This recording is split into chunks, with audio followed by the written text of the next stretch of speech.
हमने कवर की थी और उस पर बेस्ड कुछ क्वेश्चन एनसीईआरटी हमने कर रखे थे। इसके बाद सेकंड टॉपिक, ठीक है, सीक्वेंस में नहीं चल रहा हूँ मैं, सॉल्युबिलिटी लेटर ऑन पढ़ लेंगे, इजी सा टॉपिक है, ठीक है। तो मैं रोल्स लॉ पे आता हूँ, that is liquid liquid solutions, liquid liquid solutions, ठीक है। तो मैं हेडिंग डाल देता हूँ roles law,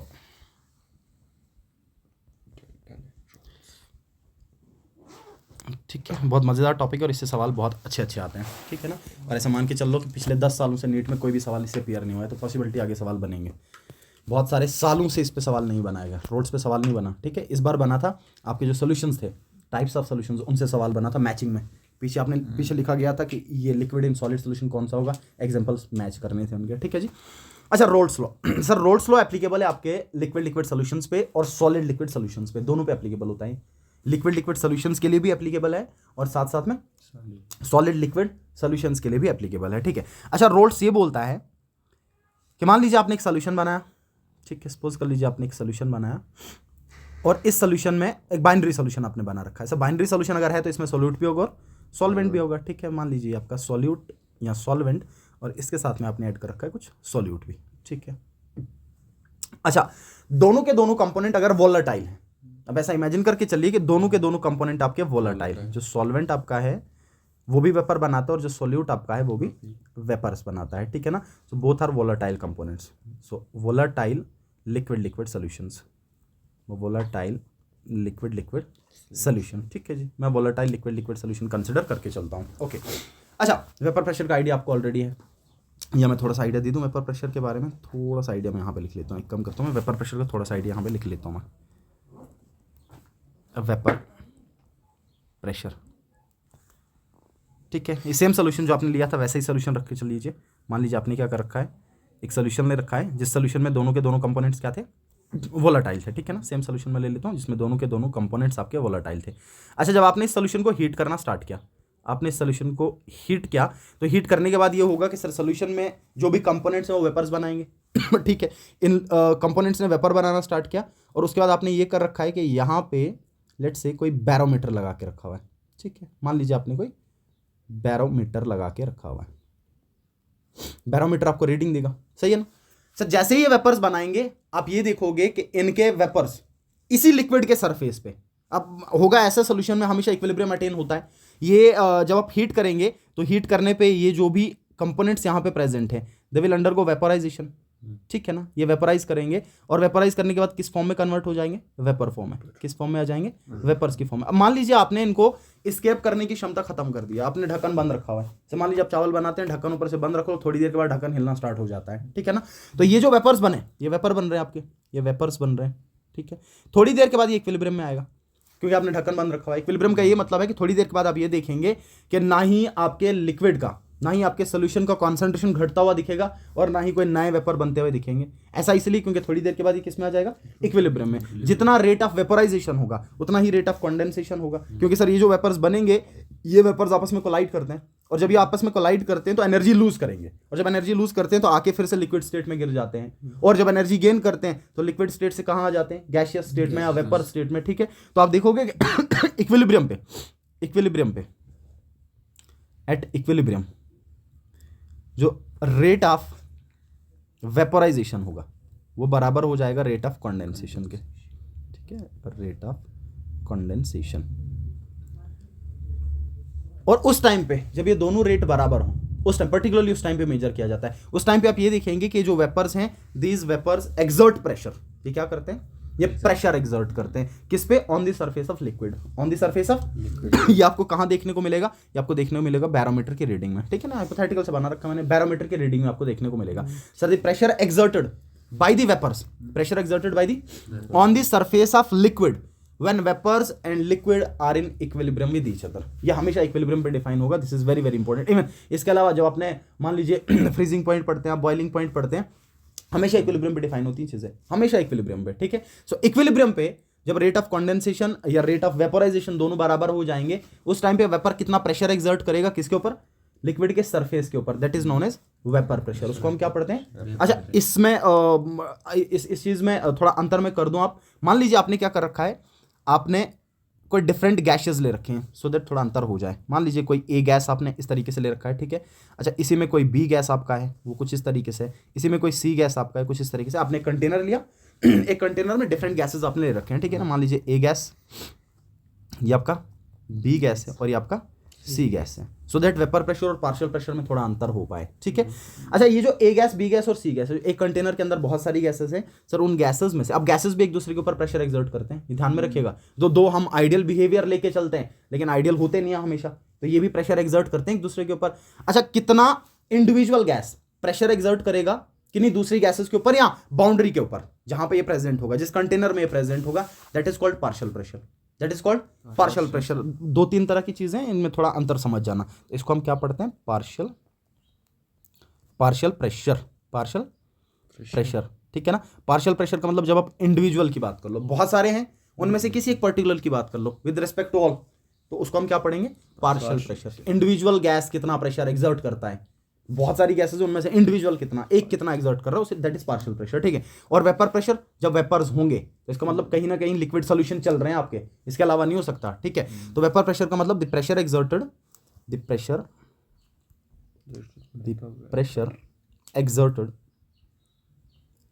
by the vapors on the surface of liquid, when liquid and vapors are in equilibrium with each other,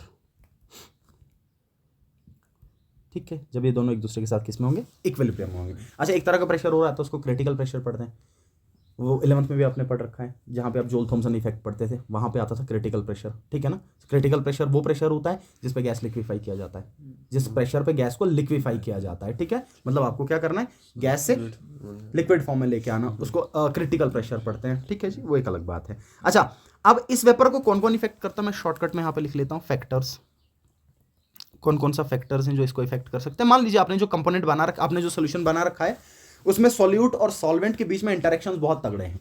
sir अगर ऐसा होगा कि इंटरेक्शंस बहुत तगड़े हों, इंटरेक्शंस बहुत खतरनाक हों, तो ये बहुत कम प्रेफर करेंगे वेपर फेज में जाना, क्योंकि इंटरेक्शंस बहुत स्ट्रांग है, ठीक है ना। तो पहला फैक्टर जो इनको इफेक्ट करेगा, मोटे मोटे 2 ही फैक्टर्स हैं।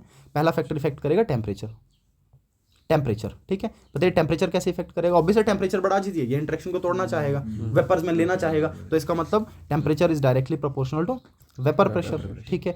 अच्छा, इंटरेक्शंस की बात कर लूँ अगर मैं, इंटरेक्शंस सर अगर इंटरेक्शंस बहुत तगड़े हुए, अगर इंटरेक्शंस बहुत ज्यादा सॉल्यूट और सॉल्वेंट के बीच में, तो इनमें इंटरेक्शंस का मतलब कोई ना कोई बॉन्ड होगा, चाहे हाइड्रोजन बॉन्ड हो या वेंडरवॉल हो या कोई भी तरह का बॉन्ड हो, तो इंटरेक्शन टूटने में टाइम लगेगा, तो वेपर बनने में भी टाइम लगेगा, इसका मतलब वेपर प्रेशर कम होगा, वेपर प्रेशर।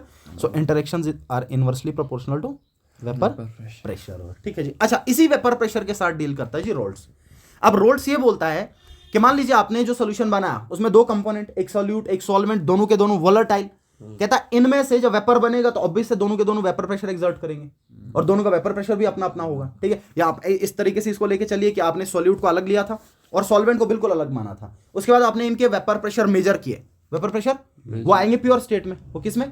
Pure state. और दूसरा केस ये चल रहा है कि आपने एक सोल्यूशन बनाया और सोल्यूशन बनाने के बाद सॉल्यूट सॉल्वेंट को मिक्स किया और मिक्स करने के बाद वेपर प्रेशर मेजर किए, अभी जो मिक्स करने के बाद आप बात कर रहे हो, रोल्स उसकी बात करता है। रोल्ट कहता है कि सॉल्यूशन में उस वाले कंपोनेंट का वेपर प्रेशर ज्यादा होगा जिसका मोल फ्रैक्शन ज्यादा होगा, जिसका मोल फ्रैक्शन जो ज्यादा क्वांटिटी में प्रेजेंट है, जिसका मोलर कॉन्सेंट्रेशन ज्यादा है, कहता उसी के वेपर ज्यादा बनेंगे, और जिसके वेपर ज्यादा बनेंगे उसके वेपर प्रेशर ज्यादा होगा, उसका वेपर प्रेशर बिल्कुल लॉजिकली, ठीक है ना। सो रोल्ट्स क्या बोलता है? The vapour pressure of a component, the vapour pressure of a component in solution, ठीक है ना, in solution will be directly proportional, ऐसा लिख दूं, directly proportional to its mole fraction, fraction, ठीक है ना। बस वो थोड़ा पार्शियल के साथ डील करता है। डेल्टन लॉ है ना आपका, लगेगा, मैं यहाँ पे लगा दूंगा उसको। डेल्टन ये बोलता है कि अगर आपके पास नंबर ऑफ गैसेस हों, ये मान लीजिए सॉल्यूशंस पे भी एप्लीकेबल है, जो टोटल प्रेशर होता है वो जितने भी आपने कंपोनेंट्स ले रखे हैं उन सब के प्रेशर के सम के बराबर होता है, तो total pressure is sum of individual pressures, ठीक है। लेकिन रोल्स ये बोलता है कि अगर आपने सोल्यूशन लिया है, सोल्यूशन में जितने कंपोनेंट्स आपके हैं, मोस्टली तो बाइनरी पे ही एप्लीकेबल होता है, उन कंपोनेंट्स में से उस वाले का वेपर प्रेशर ज्यादा होगा जिसका मोल फ्रैक्शन ज्यादा है, जिसका मोल फ्रैक्शन ज्यादा होगा। ठीक है जी। अब बताइए आपने दो कंपोनेंट ले रखे हैं और दो कंपोनेंट में एक सॉल्वेंट चल रहा है, एक सॉल्यूट चल रहा है। आप हमेशा जो मैं कंसिडर करके चल रहा था स्टार्टिंग से वही रखूंगा, ए सॉल्वेंट और बी सॉल्यूट। ठीक है, तो इसका मतलब रोल्स के according, so according to roles,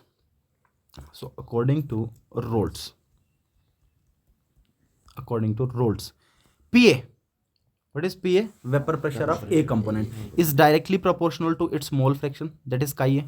सही बात है, PA is directly proportional to chi A and PB is directly proportional to chi B. Vapor pressure of A component directly proportional to its mole fraction, B component का vapor pressure directly proportional to its mole fraction। ठीक है, अब आपको ये पता है कि directly हटाएंगे तो कांस्टेंट लगना है। ठीक है, तो मैं ऊपर भी हटा देता हूँ और नीचे भी हटा देता हूँ। ठीक है, तो यहाँ पे लिखता हूँ मैं और करके PA is equal to, sir जब डायरेक्टली हटाएंगे तो will get PA naught as constant value, PA not and this is constant, PA naught multiply by chi A। अब बात समझना, PA is vapour pressure of A component in solution, vapour pressure of A component in solution.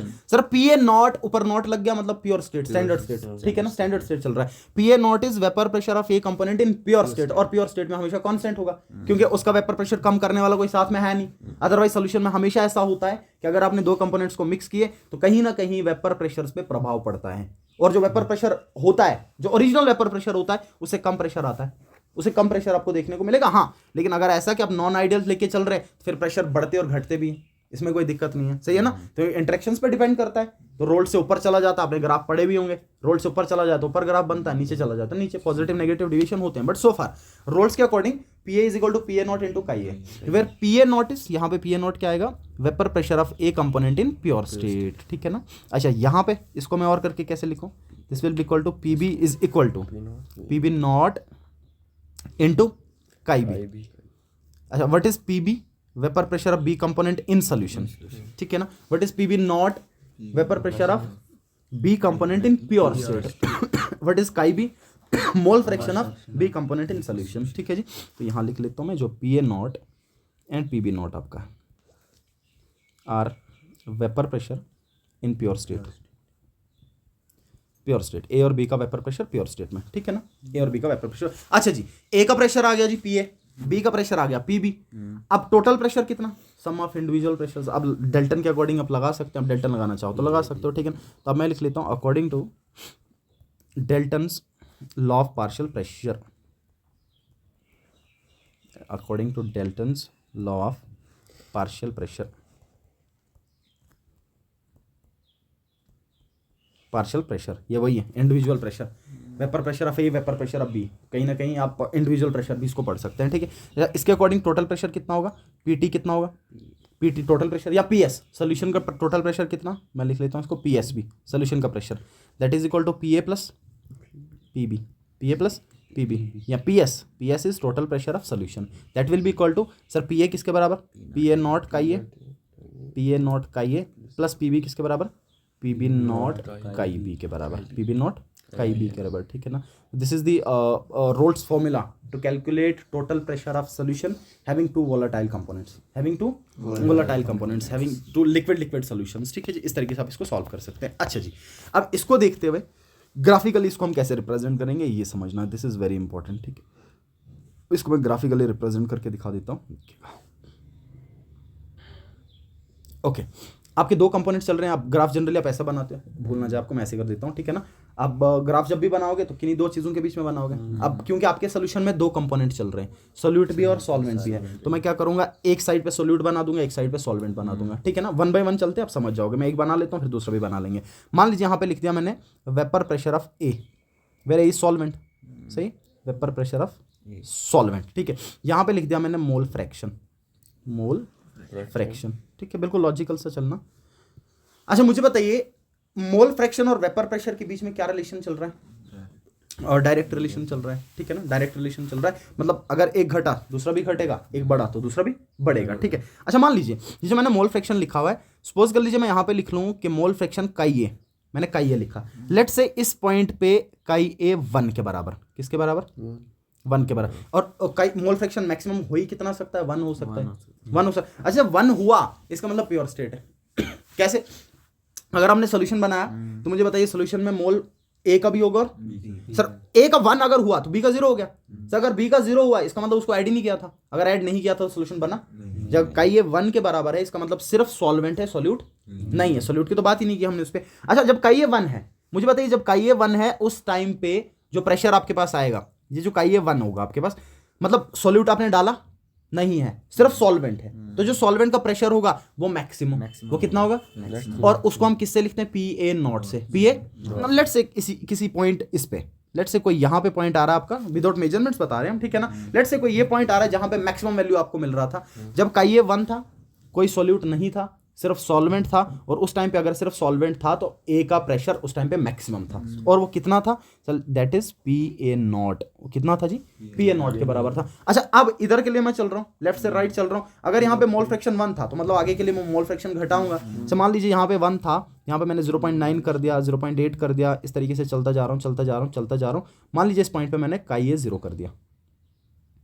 अच्छा का ये 0 करने का क्या मतलब है कि सर यहां से मैंने सॉल्यूट ऐड करना स्टार्ट किया था, यहां से मैंने सॉल्यूट ऐड करना स्टार्ट किया था, सॉल्वेंट का मोल फ्रैक्शन घटता गया क्योंकि सॉल्यूट भी आ रहा है साथ में, सॉल्यूट भी आ रहा है साथ में। अच्छा जब मैं इस पॉइंट पे पहुंचा जहां का ये 0 हो गया, इसका मतलब यहां पे सॉल्वेंट मैंने कंसिडर किया ही नहीं, यहां पे सिर्फ सॉल्यूट आया। और अगर सिर्फ सॉल्यूट आया तो इसका मतलब ये होगा कि अगर मैं कुछ इस तरीके से लाइन बना दूं और यहां पे लिख दूं मैं vapour pressure of B, vapour pressure of B, B का मतलब सॉल्यूट चल रहा है, सॉल्यूट का। तो मुझे बताइए का ये 0, सर अगर यहाँ पे का ये 0, वी नो दैट का ये प्लस का बी इज इक्वल टू 1, तो अगर का ये 0 हो गया तो इस पॉइंट पे का बी कितना होगा? 1 होगा।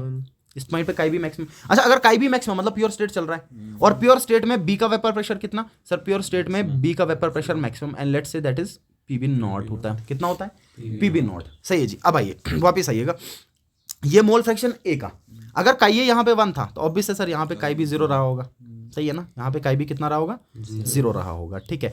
अब मुझे बताइए का ये 1 से 0 की तरफ जा रहा है, मतलब मोल फ्रैक्शन घट रहा है। सर अगर मोल फ्रैक्शन घट रहा है तो वेपर प्रेशर भी घटेगा, ठीक है। तो मैं क्या करूँगा, मोल फ्रैक्शन को घटा रहा हूँ तो वेपर प्रेशर भी घटाऊंगा और यहाँ पे इसको मैच कर दूंगा इस तरीके से, ठीक है। देखो mole fraction 1, vapour pressure maximum, mole fraction घटा, वेपर प्रेशर घटा, गिर गया ना, ठीक है। यहाँ पे आप चाहो तो इसको ग्राफिकली रिप्रेजेंट कर सकते हो। और एक मजे वाली बात मैं बता दूं, इस ग्राफ से कभी सवाल नहीं आया, और पॉसिबिलिटी कि इस ग्राफ से सवाल बनेगा। इस ग्राफ से कभी भी सवाल नहीं बना है, और कहीं ना कहीं रिप्रेजेंटेशन देखिए ग्राफ से सवाल बना देगा, ये ध्यान में रखना, ठीक है। ग्राफ से अभी तक जो सवाल बनते आ रहे हैं वो सिर्फ काइनेटिक्स से बनाए उसने, इसके अलावा ग्राफ से सवाल नहीं बनाए। तो यहाँ से पॉसिबिलिटी है कि बना लेगा, ठीक, क्योंकि यहाँ पे बहुत सारे ग्राफ हैं। अब आगे कोलिगेटिव प्रॉपर्टीज में देखोगे ग्राफ वहाँ पे भी आएंगे आपके, ठीक है।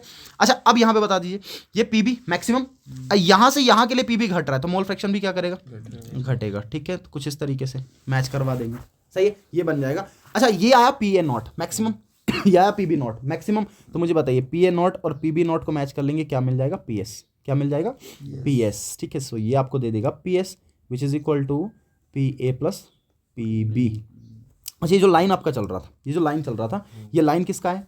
सर ये है पी ए नॉट, इसके अलावा कोई वैल्यू पी ए नॉट नहीं। एक बात समझना, ये जो पॉइंट है ना यहाँ पे, ये point P A not they रहा है, इसके अलावा जितने भी पॉइंट यहाँ पे आपको मिले, सर कोई भी पॉइंट मिले, ये मिल जाए, ये मिल जाए, ये मिल जाए, कोई भी पॉइंट पकड़ लो, कोई भी पॉइंट पकड़ लो, ये पॉइंट आपका पी ए दे रहा है, और आप देख पा रहे हैं पी ए नॉट से हमेशा कम आ रहा है सोल्यूशन में। ये पॉइंट जो भी होगा इसके अलावा वो पी ए देगा, वो पी ए नॉट नहीं देगा। पी ए नॉट ये ऊपर है, इसके अलावा पी ए नॉट नहीं है, प्योर में यही है, इसके बाद घटेगा ही घटेगा। तो इसका मतलब ये जो लाइन चल रही है, लाइन किसकी है? सर ये लाइन है पी ए की, ये लाइन किसकी है?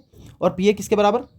पी ए नॉट इंटू ये मोल फ्रैक्शन डिसाइड करता है कि कितना आएगा और प्योर में कितना था, मल्टीप्लाई करके निकाल देंगे। अच्छा ये जो लाइन चल रही है सर, यहाँ पे सिर्फ इस पॉइंट पे सिर्फ पी बी नॉट है, इसके अलावा इसमें जहां पे भी कोई आपको वैल्यू मिलेगा वो सबका सब वैल्यू किसका है? पी बी का, वो सबका सब किसका? पी बी का। तो इसका मतलब ये ग्राफ किसका है? P B. So P B is equal to P B not into chi B. अब सिमिलरली ये लाइन देख लीजिए आप, ये लाइन देख लीजिए, यहाँ पे कोई भी वैल्यू आपको मिल जाए, कोई भी वैल्यू पकड़ लीजिए इस लाइन पे आप, ठीक है ना। तो इसका मतलब ये किसके बराबर होगा? P A plus P B, सही है ना, क्योंकि मैक्सिमम वैल्यू तो यहीं पे चल रही है आपकी। So P S is equal to P A plus P B, या P A not into chi A plus P B not into chi B, ठीक है ना, इसके बराबर आ जाएगा। अच्छा जनरली मैंने पी बी नॉट को थोड़ा छोटा रखा हुआ है, ऐसा इसलिए क्योंकि जनरली आप सॉल्वेंट की मात्रा ज्यादा मान के चलते हैं, ठीक, इस तरीके से मैंने इसको बना रखा। अदरवाइज आप इस सेम बना सकते हो, इसमें कोई दिक्कत नहीं है। लेकिन इन जनरल आपको ये पता होता है कि सोल्यूशन तभी डिफाइन होता है, हमेशा इक्विमोलर मिक्सचर नहीं बनाए जाते, सॉल्वेंट की मात्रा हमेशा ज्यादा रखी जाती है। सर अगर सॉल्वेंट हमेशा ज्यादा होगा तो ऑब्वियसली उसका मोल फ्रैक्शन ज्यादा रहा होगा, ठीक, तो वेपर प्रेशर भी कहीं ना कहीं ज़्यादा होगा उसका, ठीक है ना, इस तरीके से। अदरवाइज लॉजिकली आप सही भी बना सकते हैं तो उसमें कोई दिक्कत नहीं है, सेम भी बना सकते हैं, उसमें कोई मसला नहीं है आपका, ठीक है। ये आ जाएगा आपका लिक्विड लिक्विड सॉल्यूशंस के लिए। This is very very important formula, that is P S आप कैसे निकालेंगे हमेशा, P A not into chi A plus P B not into chi B से, ठीक है जी। अच्छा, अब इसी रोल्स लॉ को अप्लाई करते हैं सॉलिड लिक्विड सॉल्यूशंस पे। तो मैं लिख लेता हूं इसमें केस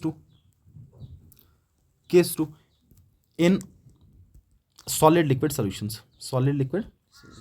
अच्छा, जब आपने सॉलिड ऐड किया, मान लीजिए आपने नमक ऐड कर दिया, सर नमक ऐड कर दिया, नमक नॉन वोलेटाइल, यूरिया ऐड कर दिया नॉन वोलेटाइल, ग्लूकोज ऐड कर दिया नॉन वोलेटाइल, ठीक है। कुल मिला के if one component is non volatile, if one component is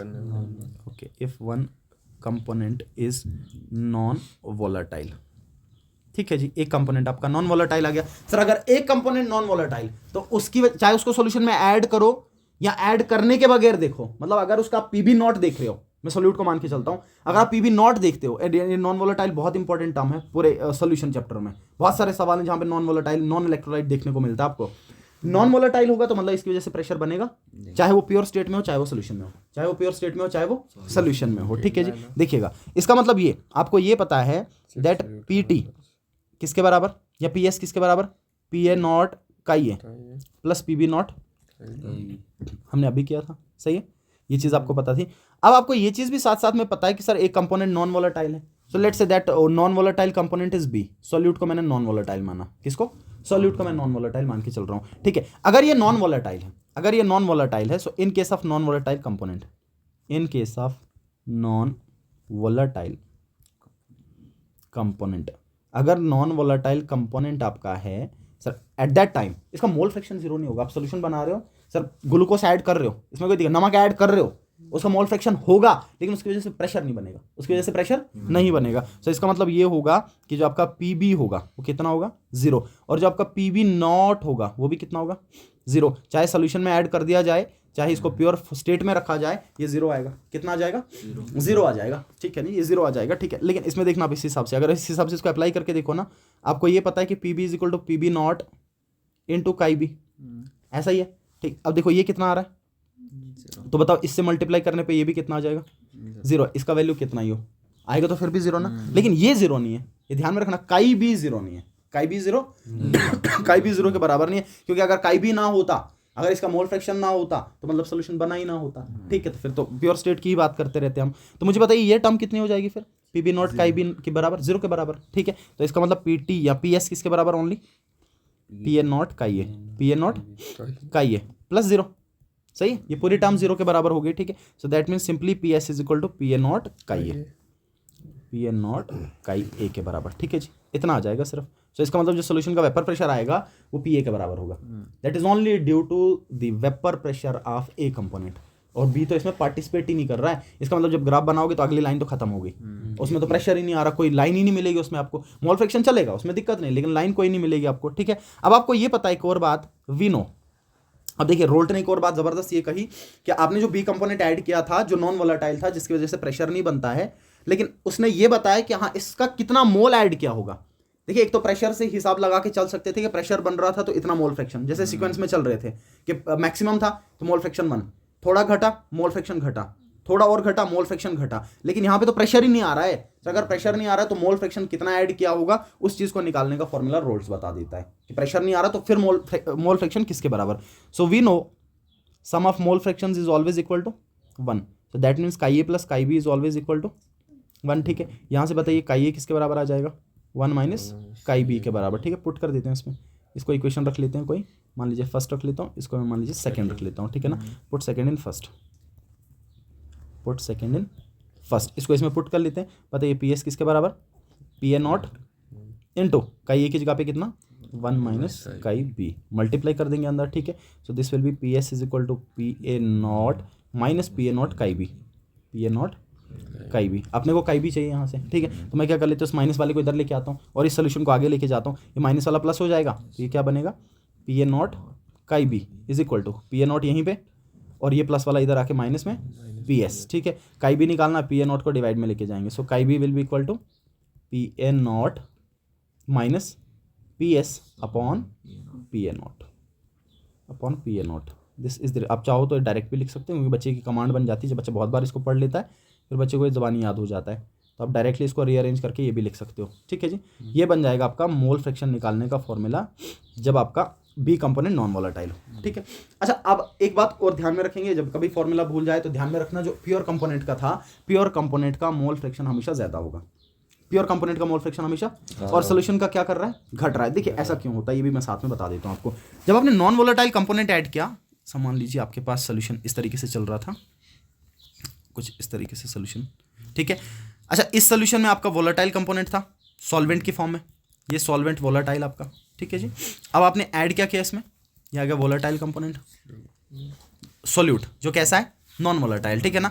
अच्छा, ये जो सोल्यूट आपका नॉन वोलेटाइल है सर, इसमें एक खास बात ये होती है कि सोल्यूट ये कर देता है कि जो आपका सरफेस है, ये जो पूरे सोल्यूशन का सरफेस है, इस सरफेस को कवर कर देता है।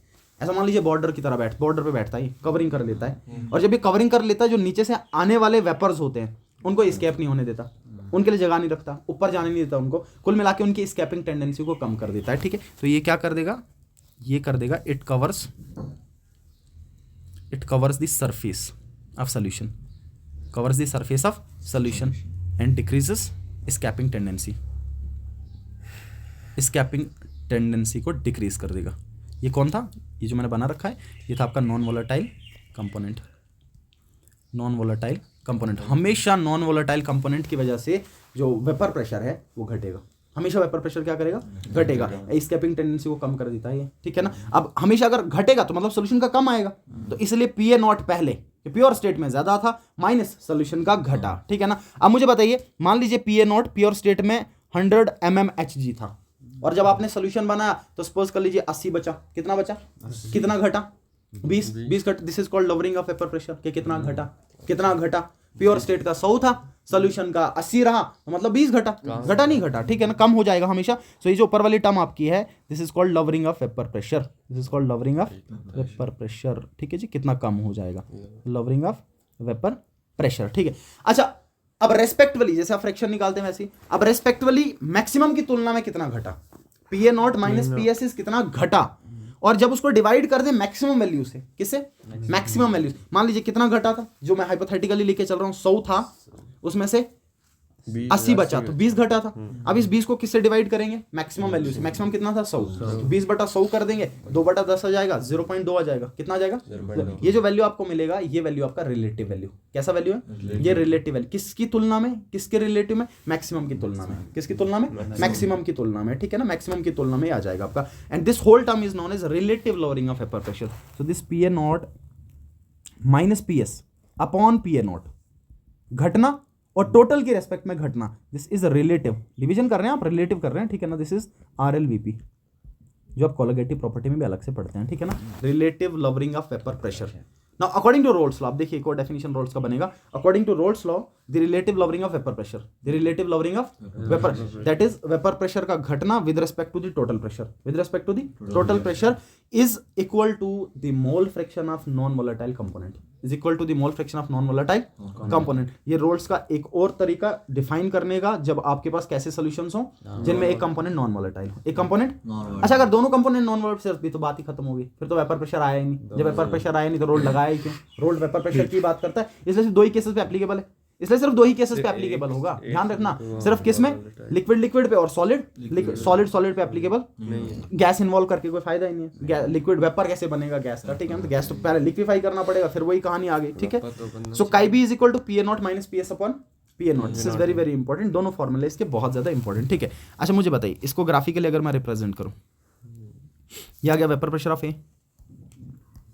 Vapour pressure of B 0 sir, 0, उसको लिखने की भी जरूरत नहीं, वो 0 हो जाएगा, कितना हो जाएगा 0, ये कितना आएगा, मोल फ्रैक्शन यहाँ पे मैक्सिमम 1, और यहाँ पे मोल फ्रैक्शन कितना लिख लूँ मैं 0। अच्छा काई B कितना है, यहाँ पे काई B 1 है, और यहाँ पे काई B कितना है 0, काई B होगा, काई B इज ऑलवेज देयर ना, mole fraction is there, mole fraction is there, mole fraction is, this is called PX diagram, इसको PX या P काई डायग्राम भी पढ़ते हैं, pressure versus mole fraction, X पढ़ लो या काई पढ़ लो, ठीक है, तो इसको हम क्या पढ़ते हैं, PX या P chi diagram, pressure versus mole fraction diagram, ठीक है। बताइए जी, यहाँ पे कहीं मैक्सिमम वैल्यू मिलेगा जब 1 होगा, ठीक है, आप समझ गए, this is P A naught.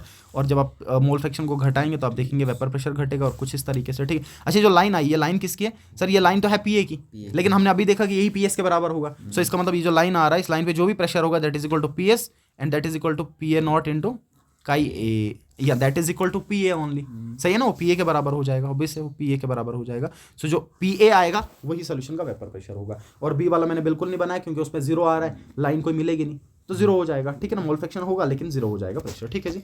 ये आ जाएगा आपका ये। अच्छा, एक इंपॉर्टेंट फॉर्मूला मैं लिख रहा हूँ इसमें, 2 ही फॉर्मूला इंपॉर्टेंट है इसमें, एक और important, very very important, 2 star लगा के लिख रहा हूँ मैं इसको। अच्छा, आपने मोल फ्रैक्शन कंपोनेंट का, नॉन वोलेटाइल कंपोनेंट का अगर सोल्यूशन में निकालना है तो फॉर्मूला क्या लगेगा?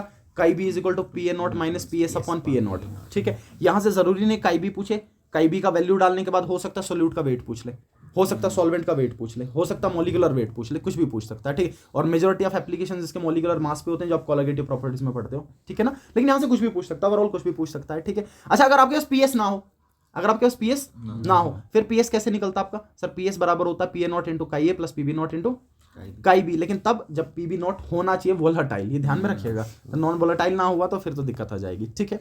अच्छा, इसके बाद इंपॉर्टेंट चीज ये पूछता है, लास्ट टाइम भी था, सीबीएसई वालों को भी सवाल आता है इस पे से, कि आपको मोल फ्रैक्शन पूछता है जी वेपर फेज में। अब बताइए, आपने हीट तो करना, अभी तक तो हम सोल्यूशन पे ही टिके हैं, अभी तक हम सिर्फ सोल्यूशन पे ही टिके हैं, लेकिन आपको ये पता है कि वेपर भी बनने, अब वेपर भी बनने तो ए भी वेपर में गया होगा और बी भी वेपर में गया होगा अगर दोनों वोलेटाइल होंगे। सर अब बी वेपर में कितना गया होगा या ए वेपर में कितना गया होगा, ये चीज पता करनी है। हमने ये तो पता कर लिया कि सोल्यूशन में कितना होगा, और ये पता करने की जरूरत भी नहीं है, आपको सोल्यूशन में पता होगा। मान लीजिए ए कंपोनेंट सोल्यूशन में दे रखा है जी, इसका मोल फ्रैक्शन इतना है, तो बी का आपको ऑलरेडी पता होगा, लेकिन वेपर फेज में कितना गया या नहीं पता होगा। तो वेपर फेज में आप कैसे निकालेंगे? मैं लिख लेता हूं मोल फ्रैक्शन, ऐसा लिख लेता हूं जी मैं, mole fraction in vapour phase, mole fraction in vapour, very important, बहुत इंपॉर्टेंट है, ठीक है ना, वेपर फेज में। अच्छा, वेपर फेज में that means let's say chi B, what is chi B? Mole fraction of B component, लेकिन किस में? ये ध्यान में रखिएगा, वेपर फेज में। किस में? वेपर फेज में, वेपर फेज में। This is very very important, ठीक है ना sir. This will be equal to P B naught into chi B. जरा बताइए what is P B naught? Pure state में इसका प्रेशर कितना था, multiply by chi B. What is chi B? Solution में इसका कितना मोल फ्रैक्शन था। काई बी इज सोल्यूशन में इसका मोल फ्रैक्शन कितना था। ये दोनों चीजें ध्यान में रखना वरना गड़बड़ हो जाएगी। यहां भी काई बी और यहां भी काई बी, लेकिन ये काई बी कौन सा? सोल्यूशन में कितना था। हम कहां पे निकाल रहे हैं? जो ऊपर गया होगा, जो वेपर में गया होगा, ठीक है, divided by the total with respect to total, ठीक है, that is P S, that is P. This is the formula to calculate mole fraction of any component. मैंने तो बी लिखा हुआ है सिर्फ, ठीक है ना, जस्ट रिप्रेजेंटेशन है, जो सवाल में दिया हुआ उस तरीके से चल सकते हैं, इसमें कोई दिक्कत नहीं है, ठीक है। वेपर फेज में वो किसके बराबर? सर वो बराबर इसके पी बी के, या इसका जो वैल्यू आएगा that is P B not into chi B, वो पी बी के बराबर तो आता है, ठीक है, divided by P S, divided by P S. ये मिल जाएगा आपको किस फेज में? वेपर फेज में, ठीक है जी, ये बहुत इंपॉर्टेंट। ओके, बताइए जी, the vapour pressure of liquid P and Q are 80 and 60 torr, ठीक है ना। बस इतना करता है सवालों में। एक और बात ध्यान में रखना, सवालों में यूनिट बदलेगा, अगर ज्यादा कुछ ना करना चाहे तो फिजिकल में यूनिट्स के साथ खेलता और कुछ नहीं करता है, ठीक है। फॉर्मूले तो नहीं बदलते हैं, फॉर्मूले वही रहते हैं, ठीक है ना, यूनिट्स के साथ खेलेगा।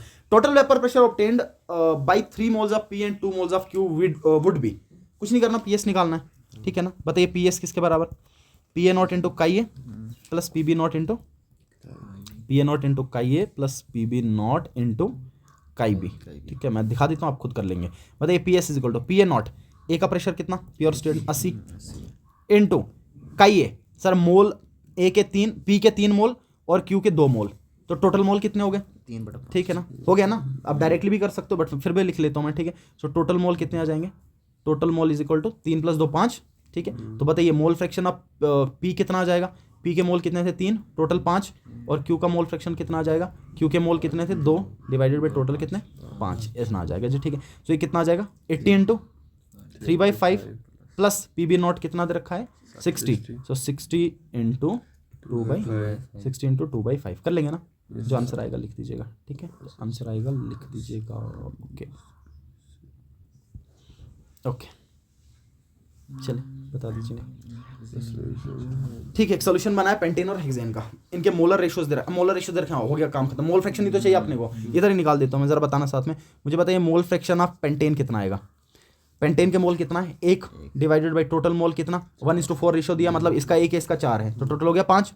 तो अब मुझे बताइए काई ऑफ हेक्सेन कितना आएगा, इसके मोल 4 डिवाइडेड बाई टोटल मोल कितना 5 हो गया, ठीक है। इनके प्रेशर दे रखे नीचे, सेम फॉर्मूला, लेकिन नीचे जो पूछ रखा है वो देखिएगा, vapour pressure of pentane in vapour phase, ये mole fraction of pentane in vapour phase अब निकालना आपको वेपर फेज में, सही। अब बताइए वेपर फेज में क्या क्या लगता है आपको, सर सबसे पहले अपने को पीएस लगेगा, तो पहले पीएस निकालना पड़ेगा, ठीक है। तो पहले पीएस निकाल लेते हैं, बताइए पीएस किसके बराबर, P A not into chi, P A naught कितना इंटू काई ए कितना आ गया 1/5, ठीक है, plus P B naught 120 into chi B कितना आ गया 4/5, ठीक है जी। कर लेते हैं, कितना आ जाएगा ये 5 8 40, 15 40, 5 8 40, 88, ठीक है, प्लस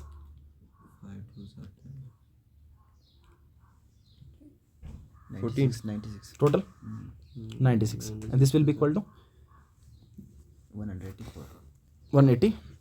184 किस में चल रहा है जी, MMHG में चल रहा है, ठीक है जी, MMHG में चल रहा है, ठीक है ना, MMHG में, ओके। अच्छा ये आ गया टोटल प्रेशर।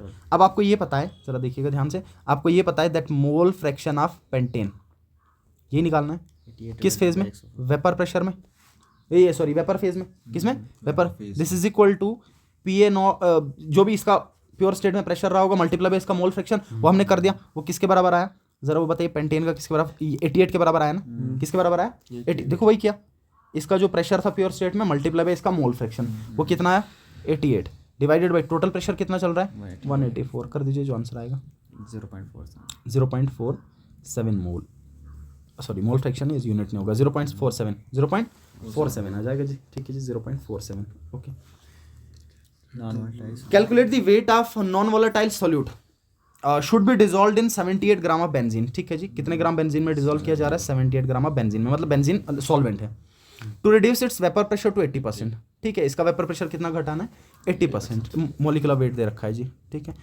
दोबारा देखिएगा वेट निकालना है, वेट कहाँ से निकलेगा मोल फ्रैक्शन से, मैंने अभी ऊपर कहा था कि मोल फ्रैक्शन से वेट भी पूछ सकता है, ठीक है। पहले मोल फ्रैक्शन निकाल लेते हैं, बताइए मोल फ्रैक्शन किसके बराबर, chi B is equal to P A naught minus P S upon P A naught, ये फॉर्मूला, ठीक है। अच्छा पी ए नॉट कितना सर दे तो नहीं रखा, 8% में मेंशन किया तो मतलब 100 रहा होगा, ऑब्वियस सी बात है, ठीक है। मैं कितना लिखूंगा 100 माइनस कितने, रिड्यूस कितना हो रहा है, अगर ऐसा लिखता कि रिड्यूस्ड बाई 80 फिर आता 20, अगर 80 घटा होता तो 20 बचा होता, ये वैसा ही जैसा हम फर्स्ट ऑर्डर में पढ़ते थे। अच्छा यहाँ पे लिखा रिड्यूस टू 80 तो मतलब 20 घटा है, सिर्फ 80 बचा है, तो मैं 80 ही लिखूंगा, सोल्यूशन का कितना आएगा 80 डिवाइडेड बाई टोटल, फिर से तो ये कितना आ जाएगा 20/100, that is equal to 2/10, 1/5, 1/5 is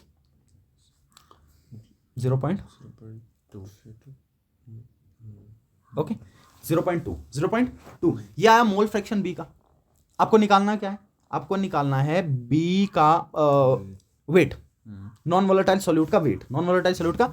अब मुझे बताइए काई बी किसके बराबर, sir we know chi B is equal to mole fraction of B बटा टोटल मोल्स, ये होता है mole fraction of B is equal to moles of B बटा total moles, that is Na plus NB, ठीक है। But very very important बात ये कि सर सोल्यूशन में हमेशा जब भी आप सोल्यूशन बनाएंगे बी कंपोनेंट हमेशा कम मात्रा में होता है, अदरवाइज ये सवाल थोड़ा टफ हो जाएगा, ठीक है ना, आपको कैंसिल करना पड़ता है। So we know that Na is very very greater than NB, so मैं क्या कर दूंगा बी को नीचे से निग्लेक्ट कर दूंगा, मतलब इसको प्लस करने पे भी N नहीं आएगा। कल हमने एक सवाल किया था क्लोरोफॉर्म पे, जहां पे हमने पीपीएम में उसको किया था और मेरे को ध्यान में आ रहा है वो वैल्यू आ रहा था 15 × 10⁻⁴, और उस टाइम पे हमने सॉल्वेंट का मास लिया था 100 ग्राम, इसलिए क्योंकि वो मास इतना कम था कंपैरेटिवली कि हमने 100 ही कंसिडर किया। सिमिलरली मोल फ्रैक्शन ए का इतना ज्यादा होगा कि बी को हम निग्लेक्ट कर देंगे, जब निग्लेक्ट कर देंगे तो मुझे बताइए काई बी किसके बराबर आएगा, therefore chi B is equal to NB upon Na only, NB upon, अच्छा बताइए NB किसके बराबर, WB बटा MB डिवाइडेड बाई Na किसके बराबर, गिवन मास बटा मोलर मास, ठीक है ना, Ma, this is equal to किसके बराबर आ गया जी ये मोल फ्रैक्शन 0.2 के बराबर, ठीक है। वैल्यूज पुट करेंगे, अब सॉल्व कर लेंगे। देखिए WB निकालना आपको, ठीक है, इसको रीअरेंज कर लीजिए, ये आएगा WB बटा MB, इसको ऊपर चढ़ा दीजिए, कितना आएगा Ma upon WA, this is equal to 0.2। आपको ये फाइंड आउट करना है, सही है, बाकी वैल्यूज आपके पास दिए हैं सबके सब, ठीक है। बताइए मोलर मास B कंपोनेंट का मोलर मास कितना, मोल सोल्यूट का मोलर मास आ गया 60, ठीक है, तो यहाँ पे कितना डलेगा 60, ठीक है, यहाँ पे मैं 60 लिख लेता हूँ, कर लेना। अच्छा Ma A का मोलर मास कितना, बेंजीन दे रखा है ना, बेंजीन का मोलर मास कितना होता है C6H6, 12 6 के 72 प्लस 6 78, सेम ही होता है ना, ठीक है, तो 78 होता है, तो मोलर मास 78, और इसका ग्राम भी कितना दिया है ये 1 के बराबर हो गया ना 1 के बराबर। तो यहाँ से डब्ल्यू बी कितना आ जाएगा सिंपली, डब्ल्यू b is equal to 0.2 into ये 60 इधर लेके आऊँगा, 6 दूने 12, 1.2 ग्राम, कितना 1.2 ग्राम आ जाएगा जी आपका आंसर। ठीक है जी, 1.2 ग्राम अगर ओके ओके 60 था ना, सो दिस विल बी 12 ग्राम, नहीं बड़ा कम हो जाएगा, नहीं 12 ग्राम, ठीक है, कितना आ जाएगा 12 ग्राम। ओके